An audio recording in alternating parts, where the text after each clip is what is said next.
Hello photographers! So what is the best light to get the right light in our photo shooting? Is this the studio flash or is it continuous light? In this video we'll find that out.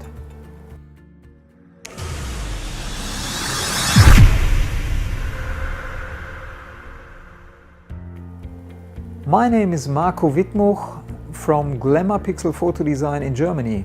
I'm a commercial photographer, and so I'm a fan of the right light to get it right for our customers and to get really the quality and sharpness and contrast in our pictures.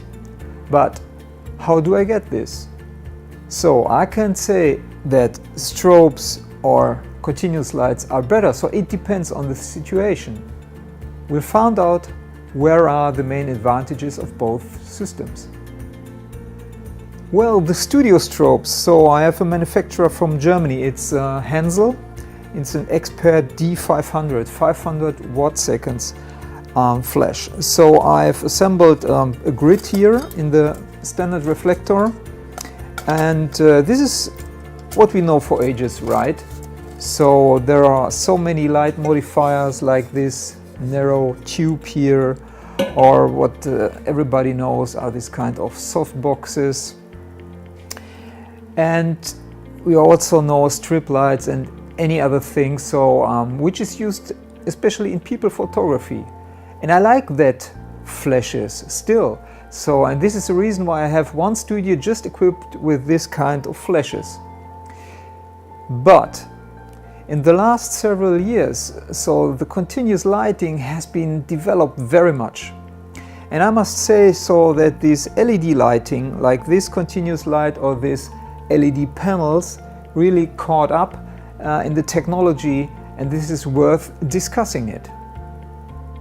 What you need to know first is, well, the strongest continuous light is still weaker than the weakest flash, and therefore so it is really depending what kind of situation you would like to photograph and if you have subjects in motion or not.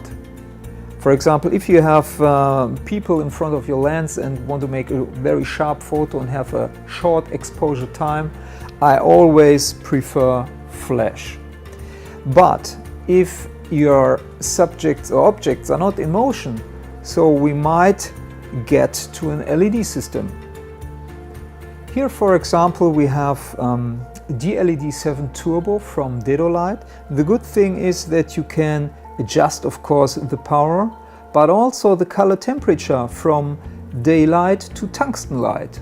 So this is very, very good. As for the LED panels, so if you have the bicolor version, so it's a great opportunity to have a shift in the color temperature, so that you get warm light or cold light, so as you would like to have it.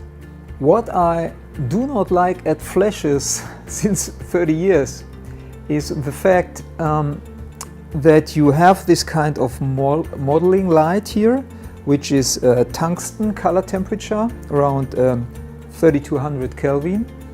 And at the moment when you press the shutter, then the flash bulb is going to make a total different color temperature of 5400 Kelvin. So you have a color temperature drift at that moment when you press the shutter. And this is what I don't like really. You compose your scene, everything looks fine, but you still have this warm light. And at the moment you press the shutter, then you need a tungsten color balance, of course, and then everything is totally different. So, and you don't have this for continuous light, for example. You have what you see is what you get. If you turn your knob to tungsten light or daylight or something in between, so what you see is what you get on the picture. And there is no need every time to use this light meter, for example. It's much easier to get the picture composed very well. On the other hand, what I already mentioned is flashes are very powerful, especially if you are going to shoot outside in the bright sunlight, well, you cannot use this continuous light.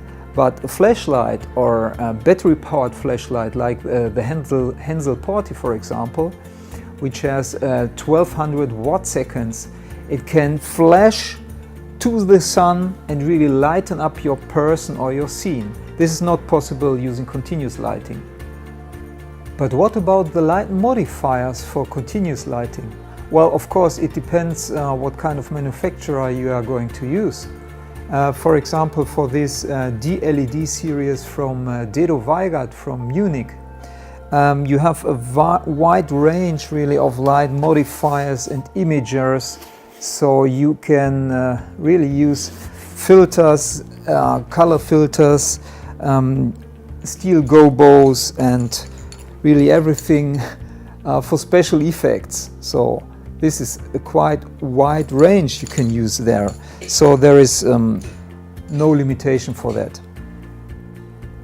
If I compare the softness of the light between those both systems, you can say, well, in general, flashes do produce a bit of softer light, and normally you will use larger light modifiers. And for this small housing and DLED series, this light is much harder and sharper and more contrasty. So it depends really what you like. Would you like to have soft light? So I tend more to the flash systems with soft boxes. If you would like to get more harder and traditional lighting or film lighting look, so I tend more to use this tiny little DLED series. There is also something between. So take a look to those LED panels here from, this is a Tech Pro Feloni. You can get it also at Dedolight in Munich. And this Tech Pro is able to change color temperature, right? And also throw from daylight to ambient light, and also you can adjust really the power, and it's really a powerful light source. And this is something in between. It's not too hard, not a too hard light, and you can easily use that also for portrait lighting. This kind of light I've used also on that side as my key light. So an LED panel light is lighting my face and my body from that side.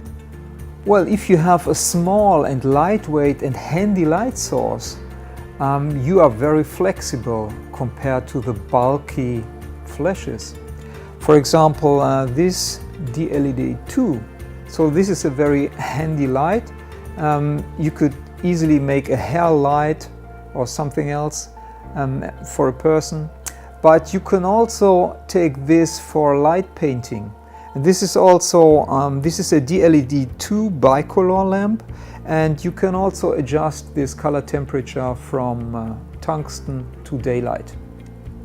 Well, this is a very handy tool. Let's talk about pricing. Well, costs are always very important for photographers.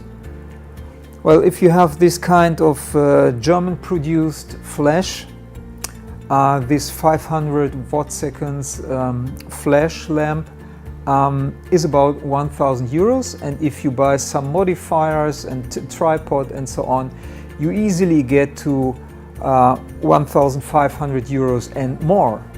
And the same is, for example, for this Dedolight series. Well, this is nearly the same price range. So if you would like to have a high quality lamp, 90 watt in this case, a very silent ventilation, you also need to spend more than 1,500 euros. So compare this both lighting systems. So, well, they're not cheap, but they are very reliable. So yeah, this is what you need to know. But these are lamps you may use for many, many years. And what about power consumption and your electricity bill? Well, in this flash there is a 300 watt modeling light, and if you imagine that you have 2 or 4 or 5 lamps lighting the whole day, so this is 5 times 300 watt. Well, for this DLED 7, for example, you have 90 watt only. So yeah, this is quite good for your electricity bill, right? Well, we know that lamps are generating a lot of heat. And if you have this classical halogen lighting for filmmakers, or also this modeling lamp for the flash, well, it is so that the heat goes to the front, and this might be very hot. And imagine you have a 1000 watt halogen lamp, so it might be so that it'll burn your softbox. This can easily happen. Well, for the LEDs, they're also generating heat, but the good thing is that this is totally cold in the front. Some of the heat goes to the back side, of course, but it's still less compared to the old halogen lamps. Of course, you can switch off this halogen lamp, but then you cannot see the highlights and shadows in a scene. What about the handling and the look and the way to operate those lighting systems? Well, for this compact flashes, so the power supply is within the body. And for this DLED lights, so the power supply is separate from the light head. Of course, you can also get flash systems which have a separate generator and a cable to the flash head, of course. But well, in general, I like both. Of course, this continuous light is not so heavy than the flash, so it's easier to transport and to move it here in my studio back and forth and so on. But in general, I am okay with both systems. Well, you already know when you use a flash, so the light for your photo is just there if you press the trigger. And everything else, what you see now, is not what you will get on the picture because of different color temperature from the flash bulb to the halogen modeling lamp. And this is what I very like for continuous lighting.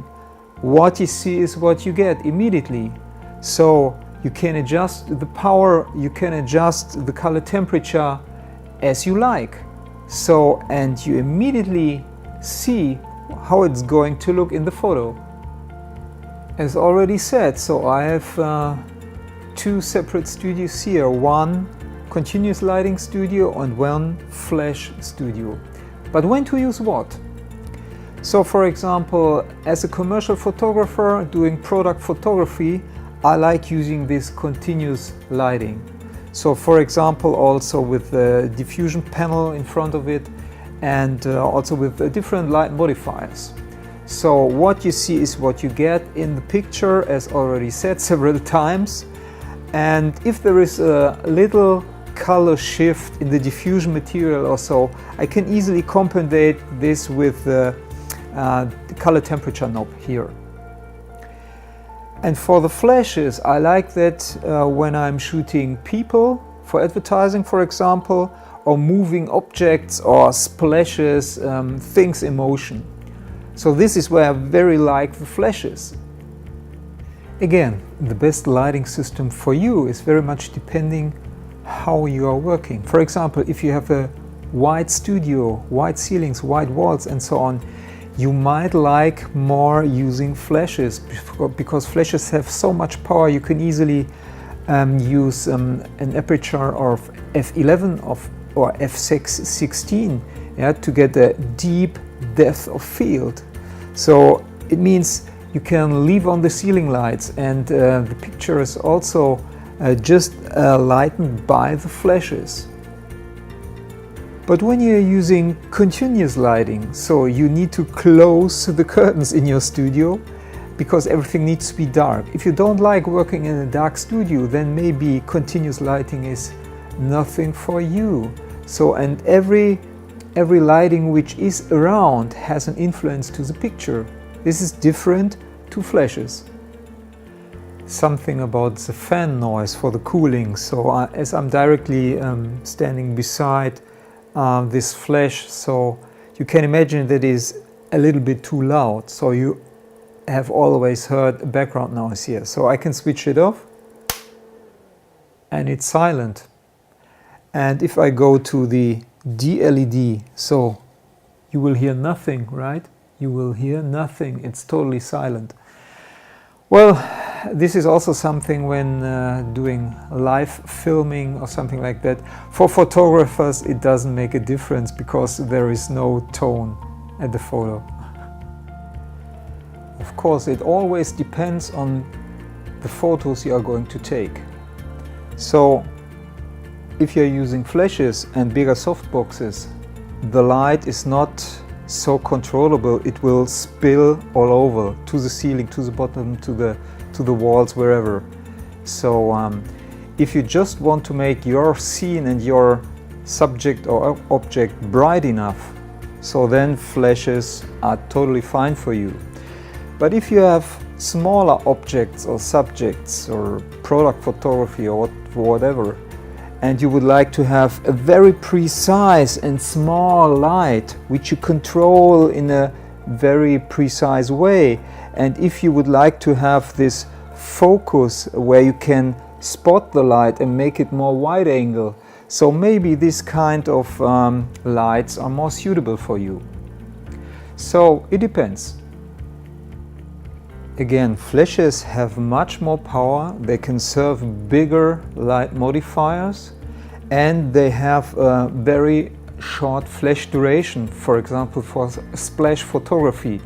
So if you're making a photo and the flash fires, so it fires for just an amount of 1,000, 2,000 or 5,000ths of a second. Continuous light is always there, but it has less power. It's in general more controllable, and you get what you see. You see what you get, and you get what you see. And so both systems have its advantages. You cannot say one is better than the other. And this is why I like using both of them. And what is your favorite lighting system? Hopefully this video was informative for you and helped you. So again, my name is Wydmuch, commercial photographer from Germany. So let's be in touch. Have a nice day. Bye bye.